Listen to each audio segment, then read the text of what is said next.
So, from what I understand, the two things that don't have an expiration date are Twinkies and spam. So, if you're building a bunker, this is your tip for the day. You're welcome.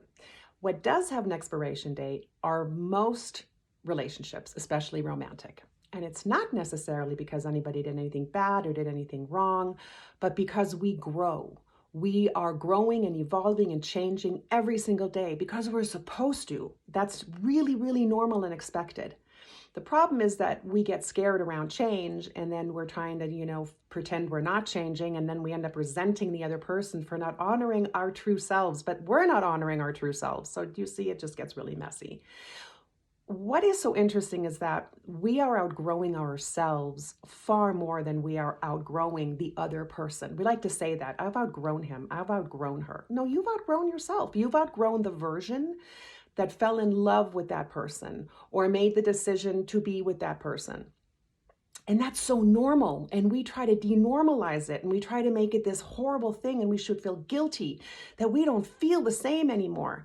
I'd really love to see us stop doing that and like honoring ourselves and therefore honoring the other person by respecting them enough to tell the truth and letting them move on to grow. It's a great idea. I know it gets tricky. I know there's kids. I know there's finances. I know that geography can come into it. Like, it can get very complicated. I've been through a divorce with a child. I get it. But if you are honest with yourself, you will be honest with others far more easily. It's the lying to yourself that's the real problem. And this is all coming to me because right now we're living in this country where it's just one lie after another. And it's so frustrating and so disheartening and enraging, but there's really nothing we can do about it. But what we can do something about, what we do have control over, is ourselves and our integrity, our level of truth telling.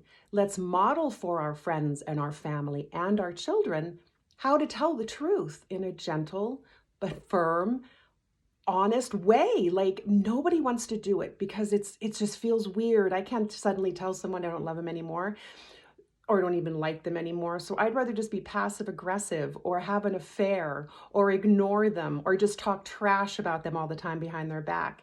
The option of telling the truth really is the best one.